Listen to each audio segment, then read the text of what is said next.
There's auxiliary heating systems people use in their homes, and these are huge users. And again, just make sure that you're using them safely. Use them, as little as possible, obviously, as well. But it's things that produce heat that use the most electricity. Like our incandescent light bulbs, that's a heating element, and that's why they use so much energy. Now we're not using a heating element in our light bulbs. And again, if it's in a can light, you have a design hole and then a heating element, so that's naturally going to suck up through your can lights. Things that use compressors are the next biggest user. A 10-year-old refrigerator, yeah, it works great, but if you can upgrade that, the technology has increased so much that those refrigerators, they'll pay for themselves within the first couple of years. And again, you see all the ones that have the handle that you have to pull out, they're everywhere in the Upper Peninsula, out in the garages, full of whatever. And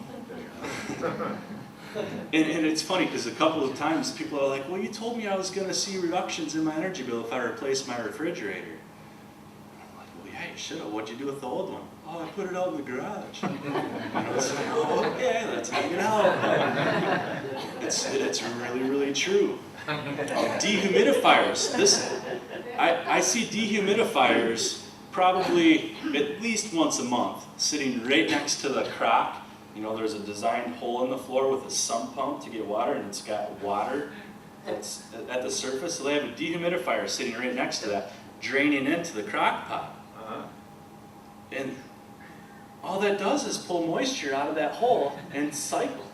And again, it's just something people really don't think about. But that's an obviously easy fix. Move it to the other side of your basement.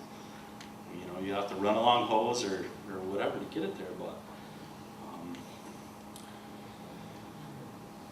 and make sure the temperatures of your hot water heater are 120 or lower. Multiply. Probably. I try to be a scientist as best as I can, but I'm guessing at least 50% of the homes that I've visited, their hot water heaters are producing 140 degree water. And that's enough that'll scold you after like 5 seconds. And again, by just that 20 degree increase or decrease, that's huge amounts of energy. They say that it's a degree for it's a percentage of your cost for every degree that you can turn your hot water heater down for that unit. And again, the solar dryer, that's something that you see coming back a lot. People hanging their stuff outside. I've seen a lot of controversy with, if you put your lid on your pot, does the water heat up faster? And I work with this chemistry teacher, and she, to this day, and I don't know if it's true or not, but it's something that's in here. I don't know if it helps, but I just do it now. And again, if you have older refrigerators, just maintain them. Make sure those coils are clean, especially if there's pets. Because again, that's a heating system where the heat is supposed to escape from that unit. If there's dust on there, it acts as an insulation and keeps that heat. It makes it call a lot more. Obviously, light bulbs are a no-brainer. Phantom loads, this is huge, and I know a lot of you have probably heard of this. TVs, computers, DVD players, video games, everything like that has a remote control or a heating system. If it's plugged into the wall and it's off, you're paying for it. A phantom load.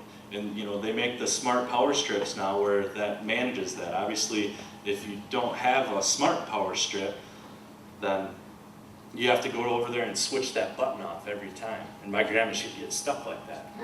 She had to do that every day. And again, it's something that she'll never do just because she's never done it before. But just make sure that you're reducing those phantom loads as much as you can. Reducing your water usage. Again, you're using less hot water, just by the aerators that screw on the bottom of your faucet, and the low flow shower heads. If you're on municipal water, this can save a lot of money because we pay for that water. So just by using less, obviously, you're going to save. So thank you so much for listening to me.